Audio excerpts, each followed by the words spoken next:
A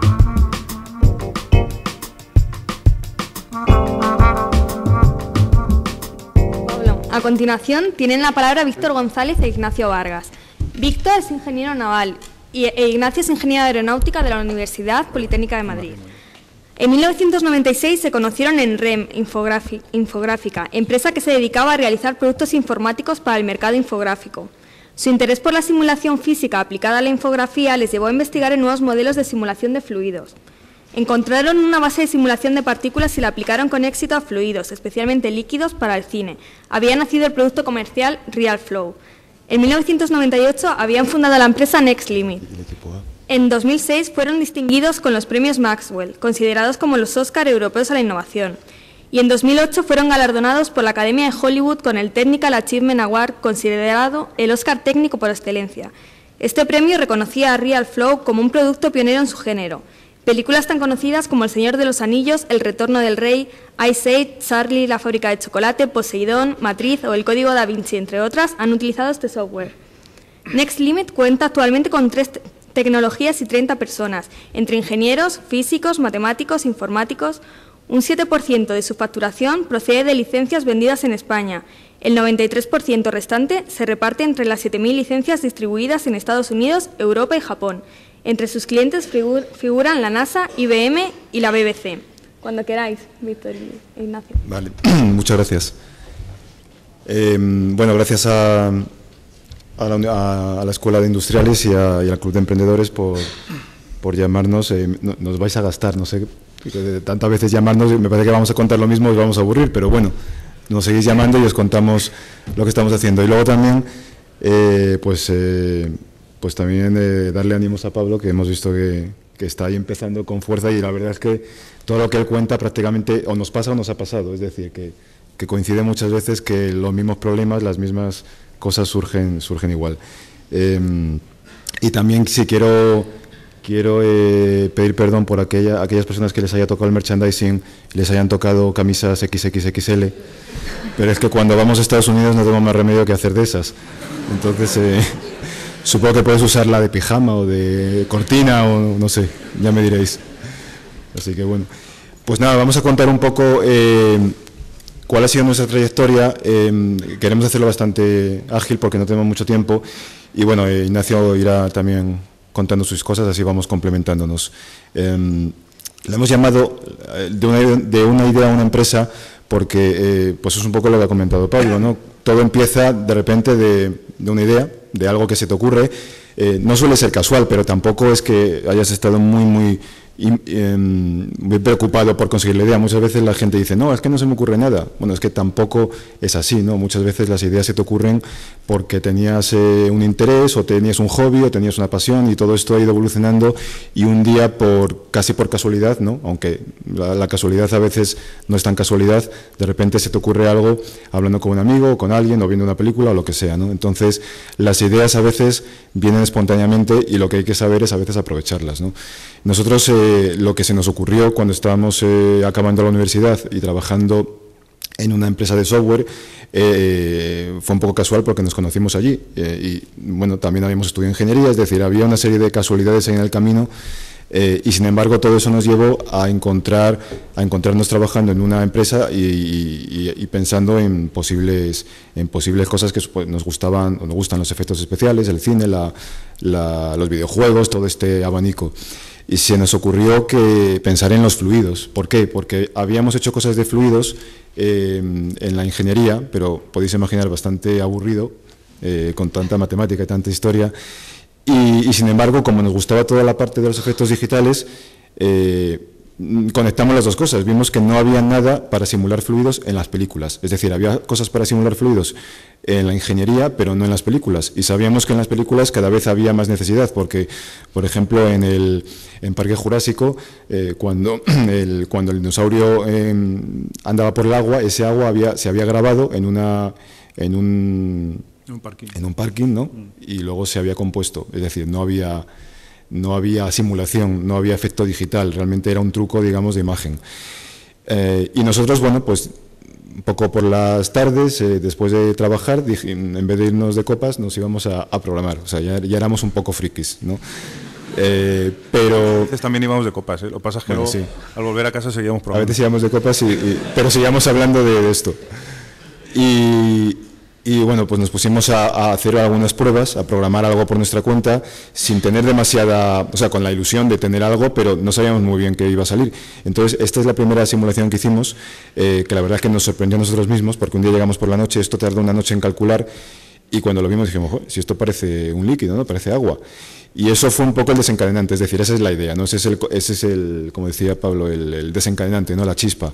Eso nos hizo pensar que a lo mejor podríamos ponernos a programar y hacer un producto que alguien comprase en el mundo de los efectos digitales, que principalmente era California, aunque luego ya se ha ido expandiendo, pero bueno, este era un poco también el centro. Y empezamos, ¿no? Entonces nos pusimos esta fue un poco la primera aventura que hicimos en el 98. Se nos ocurrió pues decir, bueno, si ya nos metemos en serio, ¿no? Dejamos el trabajo, nos pusimos a una habitación con dos ordenadores y nos liamos para ir a SIGGRAPH, que es digamos la feria por excelencia de efectos digitales normalmente en California, en Los Ángeles. Entonces, bueno, pues nos pagamos el viaje, nos fuimos allí y a montar un stand. Esta feria para nosotros era digamos como lo más, o sea, era decir, o sea, ir a SIGGRAPH ya era para nosotros importante, pero exponer allí era como imposible, ¿no?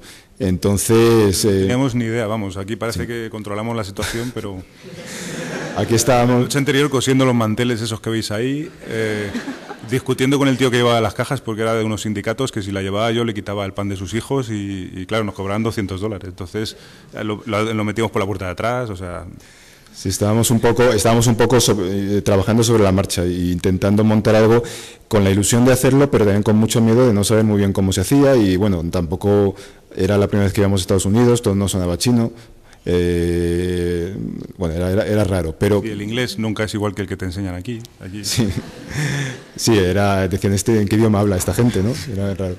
Pero bueno, seguimos adelante y conseguimos montar este primer stand y una de las cosas que nos sorprendió es que no fue tan difícil como parecía, es decir, esto muchas veces lo decimos, ¿no? Las barreras a veces nos las ponemos nosotros mismos, pensamos que es muy difícil y hay pequeñas dificultades, pero luego cuando llegas al final dices, pues tampoco era tan difícil, lo que pasa es que nos daba miedo o pensamos que no íbamos a poder y tal, y por ejemplo aquí cuando montamos el stand y además era pequeñito y pensábamos que nos iban a reír de nosotros y tal, pues todo lo contrario, vino gente, nos preguntó qué hacíamos, no se reían si nuestro inglés no era tan bueno, es decir, muchas veces nosotros mismos somos los que nos ponemos, los que nos devaluamos y precisamente en Estados Unidos lo que hemos notado es que la gente no le importa tanto quién eres ni de dónde vienes, sino lo que haces y el valor que traes, ¿no? Entonces, bueno, pues es una de las cosas que a nosotros nos ha funcionado, el decir, bueno, cuando hay valor, el resto no es tan importante. Lo primero es el valor y la ilusión de querer conseguirlo. Hay un pequeño detalle de decir que, como parece que vamos a una feria y todo esto, no teníamos dinero, empezamos con 300.000 pesetas, en total, ¿no? Más o menos. Sí, bueno. Y la feria, lo que costaba ir, los billetes de avión y alquilar ese trocito, ¿cuánto podía ser? Pues, sí, 3.000 euros. $3.000, o sí, o sea, fue todo ahí, la inversión, ¿no? O sea, no, que parece que venimos ahí sponsorizados por alguien, pero no, o sea, es... Era un tema, digamos, de aventura. Esto que comentaba antes también Pablo, el tema de lanzarse, ¿no? Y de decir, bueno, si dudas mucho y piensas que es difícil y piensas que no vas a poder, entonces a lo mejor no lo haces. Pero, sin embargo, muchas veces no es cuestión de dinero, ni no es cuestión de tanto sacrificio como parece, sino que a veces se pasa bien, a veces se aprende y a veces pues las cosas funcionan. Y en nuestro caso eso lo fuimos viviendo. Aquí, este es un ejemplo del año ya 2008, en el que, bueno, ya hemos aprendido un poquito más, no vamos Ignacio y yo solos por los pasillos ahí arrastrando cajas, hemos mejorado en eso por lo menos. Pero la verdad es que todo ha sido una evolución muy lenta en la que hemos ido aprendiendo sobre la marcha todo lo que nos venía. Muchas veces también parece que montar la empresa y emprender significa ser experto en empresariales, ser experto en contabilidad y saber de todo. Y no es así. No es que no sea así, hombre, por supuesto es bueno saber de todo, pero si no sabes, se aprende. Y nosotros hemos ido aprendiendo por el camino. Si tuviéramos que haber esperado a saber de todo, seguramente no habríamos hecho nada. Entonces, a veces hay que lanzarse, aunque parezca que da miedo, aunque parezca que nos van a... Porque se va a aprender y siempre se aprende incluso de los errores. Entonces, hemos cometido errores, hemos hecho cosas que estaban mal, pero siempre nos ha servido para para decir, mira, esto que hicimos hace 5 años claramente fue un fallo, pero hemos aprendido de ello, ¿no? Mientras que hay gente que a lo mejor no lo sabe. Entonces esto es un poco la evolución para verlo. Entonces, bueno, como sé que lo que queréis es ver las películas y estas cosas, ¿no? Hemos puesto alguna cosita. Esto es un poco también la historia, ¿no? No quiero extenderme mucho, pero la historia de la simulación viene o sea, los efectos digitales, los efectos especiales ya existían antes que los ordenadores, ¿no? Era simular algo. Por ejemplo, en la película Poseidón, que es esta del año 77, que le dieron un Oscar, este barco no era un barco de verdad, era un barco, era una maqueta. Y aquí veis al buzo preparando la maqueta. Cuando veis la película, que yo no sé si la tengo aquí, sí. Cuando veis la película del año 77, veis que está bastante bien. Pero bueno, si os fijaseis mucho y os pusierais a ver los detallitos, esto parece que es de verdad, pero es una maqueta de 4 o 5 metros. Lo que pasa, o sea, que ya los efectos especiales ya existían. Lo que pasa es que se ha ido evolucionando hacia el mundo de lo digital y de los ordenadores. Si nos fijamos varias veces en la película, llegamos a ver pues pequeños detalles, como las gotas de agua que son muy gruesas, ¿no? El humo de las chimeneas, si os fijáis. El humo que parece un cigarro, ¿no? O sea, hay cosas que son... No, pero a esta película la dieron los efectos digitales. Digo, el Oscar por los efectos especiales. Entonces, bueno, se aproximó bastante. Hemos visto todas películas del año 40 o 50 que claramente se ve que lo han hecho en una piscina.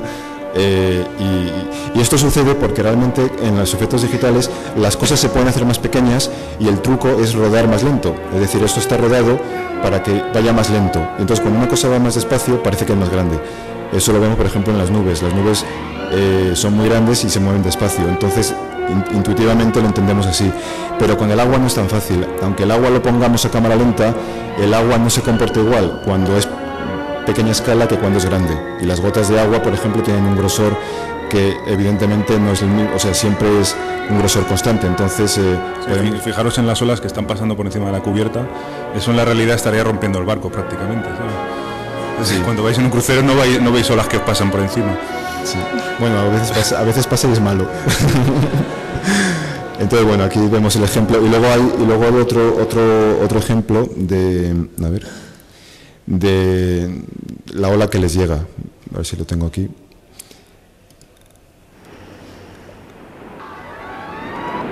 Ah, sí, después se me ha mezclado.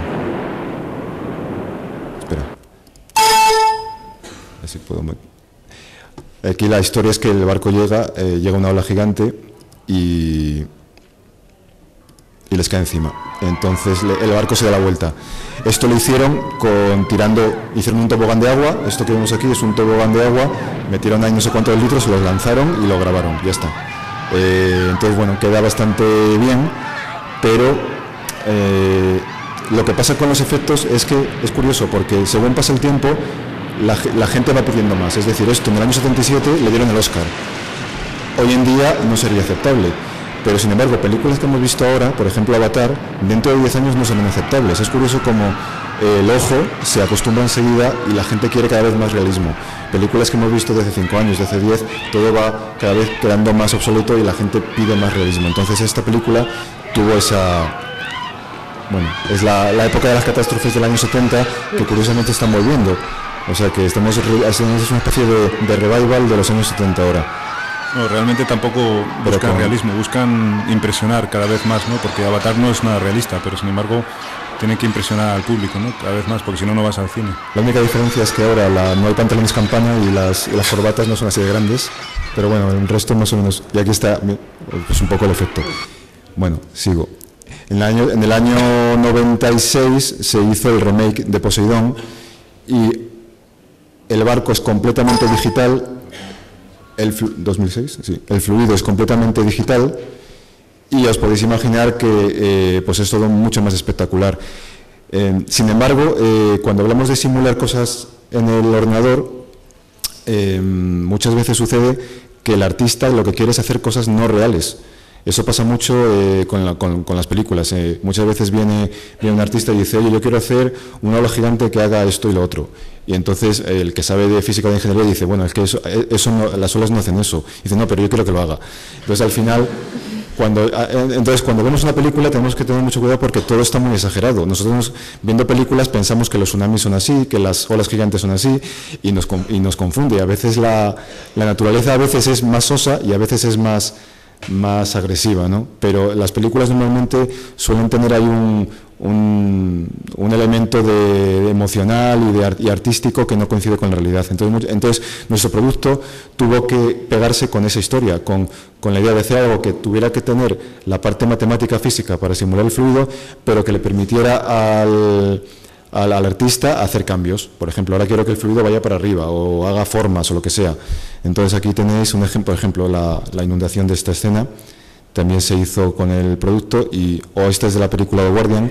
Aquí tenéis todo también digital y aquí veis los planos de cómo se han montado las escenas. Fijaros que cada plano tiene muchas capas, es decir, esto todavía no se ha llegado al momento en el que todo se haga de golpe, des un botón y ya está. Esto es todavía bastante artesanal en el fondo, es decir, hay tecnología, pero la tecnología tiene que ser utilizada por un artista. Y volviendo un poco a lo que es emprender y tener una idea, pues efectivamente muchas veces emprender significa crear una idea completamente nueva o utilizar ideas que están un poco perdidas, juntarlas y hacer algo nuevo, o a veces hacer que algo que ya existía cambie un poco. Es decir, muchas veces también, por ejemplo, nosotros al crear este producto creamos el perfil de artista experto en ese producto, que nosotros no somos expertos, son expertos los que aprenden a usar el producto. Por lo tanto, es muy interesante ver cómo una idea puede en un momento dado incluso a veces convertirse en algo que tiene vida propia, es decir, empieza a evolucionar y a veces ya va más rápido que el que la creó. A veces pues se encuentra con otras empresas que lo utilizan para hacer otras cosas. Y te sorprendes en los foros que hay gente comentando cosas del programa que nosotros no sabemos. No, es que he hecho un script que lo hace así, lo modula de tal manera y tú, bueno, pues si funciona y no tienes ni idea de lo que está hablando, ¿sabes? Entonces, bueno, cuando empezamos fue divertido porque, claro, imaginaros nosotros dos en una habitación de una casa de vecinos hablando de cosas raras, porque nos encontrábamos en el ascensor con un vecino y nosotros íbamos hablando de que la taza de café generaba olas y tal, y entonces el vecino miraba así como raro diciendo estos están locos, ¿no? o que el fluido se había atravesado a través de la taza o cosas raras, ¿no? Entonces siempre estábamos hablando de cosas raras y la gente, claro, esto es un poco un ejemplo de que normalmente las ideas interesantes o las ideas raras, o sea, las ideas interesantes son raras a veces y eso significa que a veces la gente no sabe muy bien lo que estás haciendo ni sabe para qué sirve. Yo recuerdo que hasta hace pocos años mis padres vinieron a una charla de estas y luego al final me dijeron, hombre, por fin me entero de lo que haces, después de 5 o 6 años, ¿no? Entonces a veces hay que luchar un poco contra la incertidumbre, ¿no? Porque tú cuentas la idea a los demás y se quedan así con cara de póker diciendo, ¿y eso para qué sirve? Y tal y cual. Y eso es también un poco una barrera que hay que intentar atravesar, ¿no? No solo la barrera propia, cuando tú mismo tienes miedo y no sabes si va a funcionar, sino que los demás a lo mejor al principio no te hagan mucho caso o piensen que esa idea no tiene sentido. Y vamos, hay muchos ejemplos de ideas que aparentemente eran absurdas y al final han sido las mejores, ¿no? Hay ideas que también van más rápido que el creador. Por ejemplo, yo pongo el ejemplo de Graham Bell. Cuando inventó el teléfono, lo inventó como sistema de hilo musical. Y entonces se enfadaba porque veía que la gente lo usaba para hablar. Dice, no, es que yo no he inventado eso para hablar. Digo, pues lo siento, pero la gente quiere usarlo para hablar. Entonces a veces la idea puede ir más rápido de lo que uno piensa porque, bueno, pues se pone en marcha y genera expectativa. Vamos a poner más ejemplitos. Por ejemplo, aquí tengo el vídeo que hemos llevado al SIGGRAPH el año pasado y cuenta un poco lo que han hecho las... A ver, se me ha escapado. Espera, dale a cambiar de este, ya está. Entonces, esto es un ejemplo de lo que han hecho los clientes con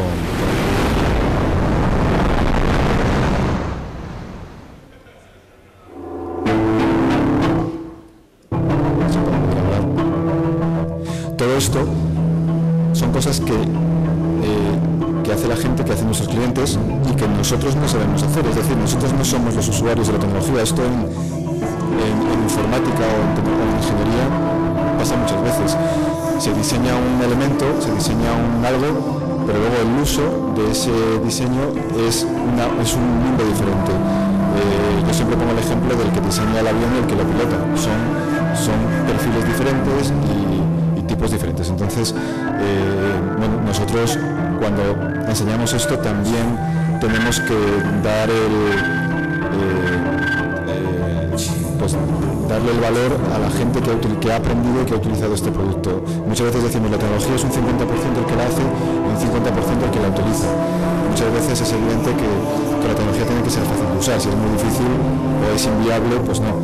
Pero hay veces, como decía, que la idea va tan rápido que se convierte en una especie de cosa que va sola, ¿no? A nosotros a veces nos cuesta ya controlar cómo se utiliza el producto. Por ejemplo, errores que cometimos al principio. Nosotros queríamos que este producto fuera un producto para las masas, es decir, como el Photoshop. Todo el mundo puede usar fluidos, todo el mundo puede hacer efectos digitales en casa, será muy fácil de usar y tal. Bueno, pues aunque siempre quisimos hacer eso, nunca pudimos hacerlo y el producto se fue haciendo más técnico, más complejo y ha terminado siendo un producto nicho para un mercado relativamente pequeño de especialistas digitales en Hollywood principalmente y en otras partes del mundo. Es decir, hay que estar preparado para tener convicciones, pero también ser capaz a veces de modificarlas en función de lo que el mercado te dice.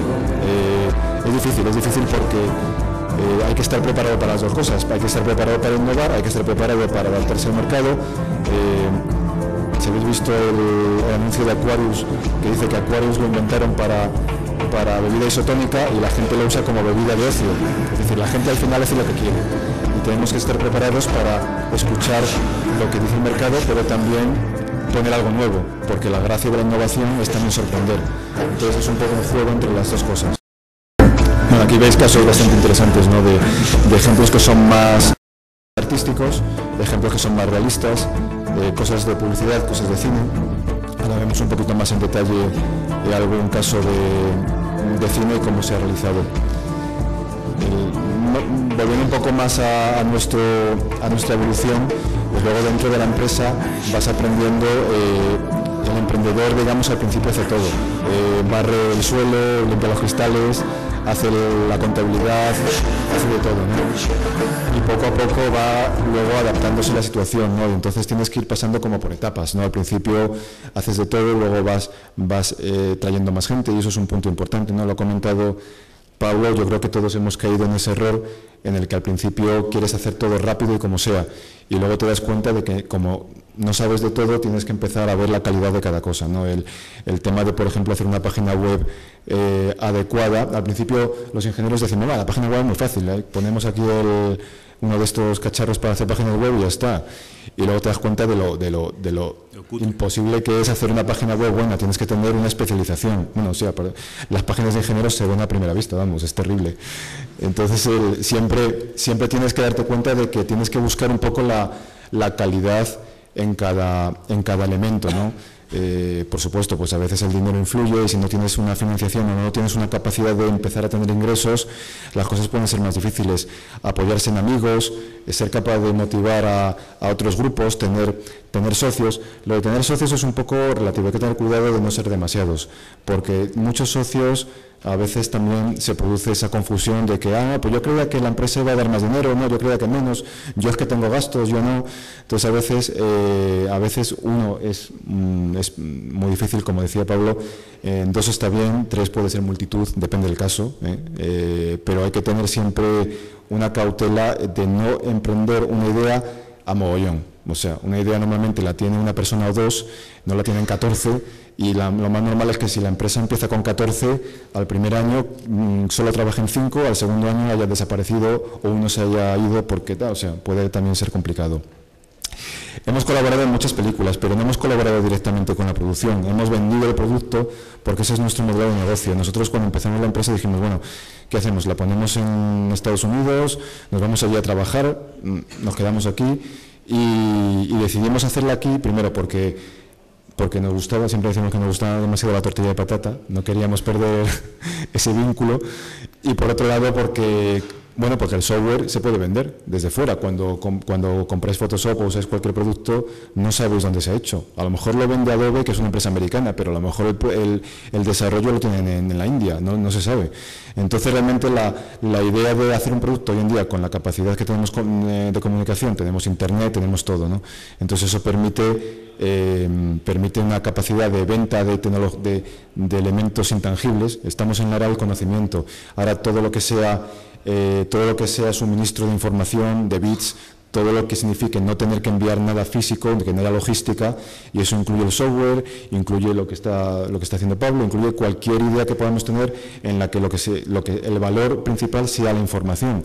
Eso es algo que se puede hacer desde cualquier parte del mundo, básicamente. Obviamente, cuando la empresa crece, empiezas a tener ya un concepto más empresarial, tienes que tener tus sitios localizados, tus oficinas, pero digamos que esto sí que es algo que antes, hace 100 años, no se podía hacer. Ahora sí, ahora puedes crear una idea, puedes montar tu página web, tu .com, y crear un valor que realmente se expone a todo el mundo. Me ha gustado mucho también que en WePlay FM la concepción es completamente internacional. Esto es clave. No podemos poner un producto pensando en nuestro pueblo, en nuestra región, incluso en nuestro país, aunque siempre habrá cosas que se vendan con un foco más local. Hoy en día lo que se busca es el concepto global. El concepto global implica pensar en inglés. Es importante porque es el idioma, digamos, natural o universal hoy en día. Tienes que tener un concepto que encaje con la mayor audiencia, y la mayor audiencia hoy en día es el mundo entero, es el planeta entero, no es tu región. Por lo tanto, antes que valorar los comentarios que te hagan aquí, a lo mejor te interesa valorar los comentarios que te está haciendo alguien de Japón, o alguien de China, o alguien de Estados Unidos. Eso es importantísimo tenerlo presente.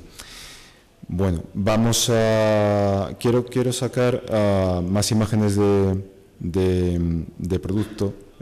A ver, es que si puedo. Bueno, vale. Es que tenía aquí una cosita. Esto es lo del Oscar. Lo hemos puesto aquí porque, bueno, la evolución, siempre hablamos un poco del Oscar como que nos ha dado mucha fama.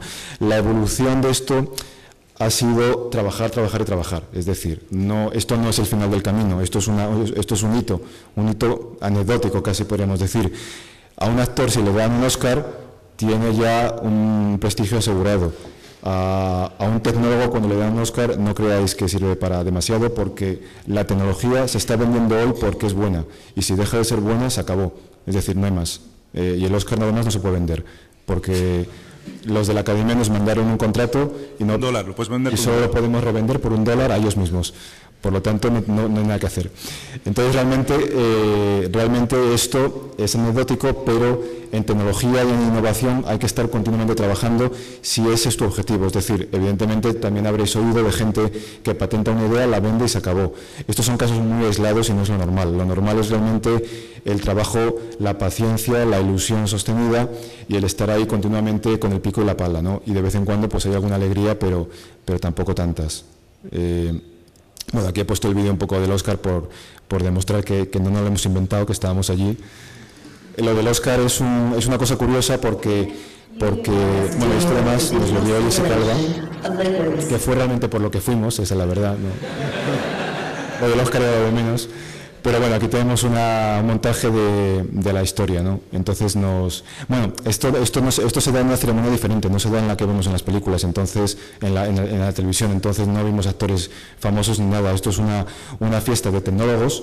Podéis imaginar que somos todo tíos, porque no sé qué pasa en el mundo de la informática, pero no conseguimos encontrar chicas, y nosotros intentamos cumplir la cuota esta del ministerio, pero es que no encontramos. O sea que si alguna de vosotras tiene interés en colaborar, que se pase. Y aquí estamos haciendo la cosa esta. A esto nos presentamos 3 veces seguidas, 3 años, y nada, y a la tercera fue la vencida. Sí, además esto hay que presentarse, es decir, no es que estuviéramos ahí alegremente esperando que cayera algo, sino que realmente teníamos que trabajarlo, tuvimos que presentar el proyecto, tuvimos que ir allí a defenderlo, un comité técnico lo evaluó y al final pasamos un poco. Y si habéis visto la gala de los Goya el otro día, pues mojamos virtualmente. Si habéis visto Benjamin Button, en las escenas que hay agua hay mucho efecto digital. Entonces yo os preguntaría, de esta escena que estáis viendo aquí, ¿qué parte es real y qué parte es digital? No vale chivárselo a lo que ya lo saben. Pero, bueno, ¿qué podéis pensar? Que el cielo, el humo, los barcos, el agua, la gente, o sea, ¿hay qué parte es digital y qué parte es real? Complicado, ¿no? Os dejo 2 segundos. Pues fijaros, esto es como se rodó. Todo el entorno natural es digital. El barco es real, es una maqueta, pero a escala real, y la gente es real. Entonces ahí estáis viendo cómo hoy en día se engaña muy bien al espectador haciendo este tipo de efectos. Y bueno, la verdad es que hoy en día pues a nosotros también nos engañan. Es decir, nosotros vamos a ver una película, en teoría somos expertos y nos dicen, oye, ¿esto cómo se ha hecho? Pues no está claro. No está claro porque una cosa es hacer la tecnología, como os he dicho antes, y otra cosa es que la usen.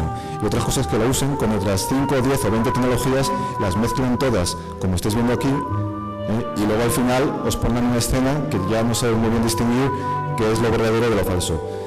Esta escena, por ejemplo, que también está muy bien hecha, pues fijaros, aquí ahora va a salir la parte de rodaje. Entonces esto está rodado ahí en un hangar y veis cómo luego se ha compuesto toda la escena digital. Aquí estaban nuestros fluidos y bueno, pues el resto son... A ver, cuando digo nuestros fluidos son un poco raro, como si vamos a discutir. Y aquí estáis viendo otros ejemplos de la misma película. Esta película es importante porque es la primera vez que usaron otro software que tenemos, que es el simulador de luz, ¿no? Es una especie de motor de render. Para los que sepáis lo que es un render, es que a partir de esto, que son polígonos y definiciones de la geometría y la topología, se puede crear una imagen que parece real, ¿no? Es un simulador de luz. Estamos simulando la luz. Y este producto, que en principio empezó como una locura porque nadie creía que iba a tener futuro en el cine, porque lo hacemos a nivel espectral, no usamos rojo, verde y azul, sino que usamos longitudes de onda, el comportamiento real de los materiales, y pensamos que esto iba a ser demasiado duro para los artistas, pues luego vimos que no, que lo empezaron a usar en Benjamin Button y les encantó. O sea, además le dieron el Oscar a esta empresa también, ¿no? Sí, os voy a enseñar para qué sirve nuestra tecnología. Esa es la realidad la tecnología sirve para que un alienígena haga pis. En Distrito 9, esta es la cruda realidad. Aquí tenéis todas las capas de composición y bueno, pues... Y la sangre también, las babas y esas cosas. O sea. Sí, sangre, cosas de estas, ¿no?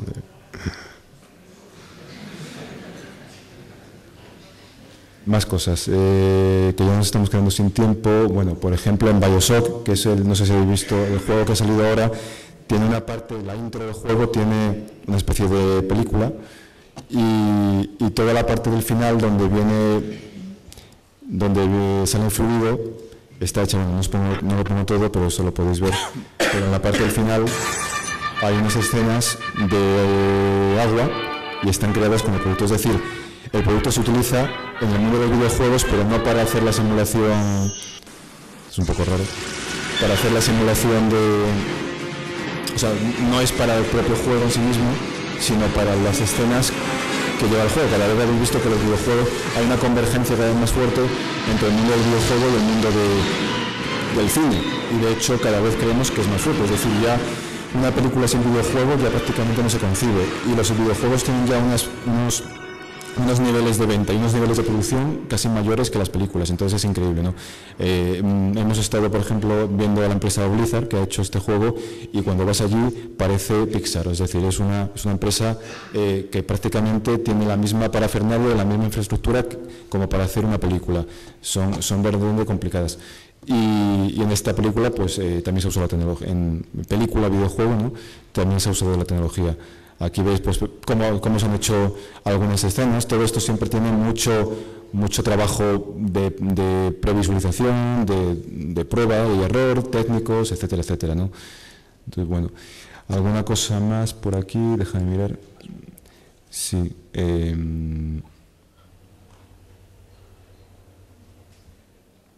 Si en Benjamin Button también tenemos cosas de Maxwell, del otro producto. Digamos que todo lo que es componer una escena que parezca real, es decir, estamos hablando mucho de la simulación, que significa que los objetos se muevan, los fluidos se muevan, etcétera. Pero también se trata de que la cosa parezca real, es decir, el realismo viene de la luz, viene de hacer que algo que no existe se integre en una escena y nos parezca que está ahí. Entonces, una de las claves es conseguir que la luz haga lo que tiene que hacer, es decir, que si en la imagen real teníamos la iluminación X, el objeto virtual también tenga esa iluminación X exactamente igual, de tal manera que los materiales, las texturas y todo, los reflejos, todos los detallitos nos engañen y parezca que el objeto está ahí. Entonces aquí estáis viendo cosas, por ejemplo, una parte es real y lo que estáis viendo que está apareciendo alrededor es virtual. Cuando en la película vemos esta escena final, fijaros cómo todo parece virtual y aquí solo un 15% de la escena no es real, el resto es virtual. Entonces, bueno, evidentemente el mundo hoy en día va en esta dirección. Todo se desarrolla en salas pequeñas con ordenadores, es decir, ya los platós gigantes cada vez son más pequeños, los rodajes cada vez son más aburridos, esa es la realidad, porque los actores ruedan mirando a la nada o mirando a una pantalla azul y luego el resto viene después. Es curioso porque desde el punto de vista del actor debe ser bastante aburrido. Pero vamos en esta dirección. La producción de la película se hace más corta y la postproducción se hace mucho más grande. Y muchas veces el actor ha rodado hace un año y la película ha estado trabajando todo ese tiempo en postproducción hasta que se lanza. Cuando se lanza la película, el actor ya no se acuerda de ella prácticamente. Y aquí estamos viendo otros ejemplos de montajes. Entonces, esto es lo que se ve hoy en día cada vez más. Vamos en la dirección de simularlo todo. ¿Qué es lo que falta? ¿Cuáles son los retos? Pues simular, por ejemplo, las explosiones, el fuego, todo eso todavía es un reto. Se sigue utilizando técnicas reales. Las grandes destrucciones todavía se siguen utilizando maquetas. Eso es un progreso desde la maqueta hasta lo digital, pero todavía no se ha renunciado a la maqueta, todavía se siguen rodando cosas a escala pequeña porque el ordenador no ha dado tanto de sí. Y por supuesto los actores no son todavía virtuales, el actor todavía es un actor humano, aunque por ejemplo ya sabéis que en la película Avatar, y os voy a poner una escenita pequeña que tengo aquí, sabéis que se ha utilizado una técnica en la que el actor rueda, pero sus movimientos se transfieren al personaje virtual. Aquí, bueno, hay que verlo muy bien al principio, veis, aquí se ve cómo la actriz está con todos estos cacharritos y con los puntos en la cara. Todo esto sirve para que los ordenadores y las cámaras que la están filmando capturen ese movimiento y ese movimiento se traslade prácticamente punto a punto, se traslade a un actor virtual.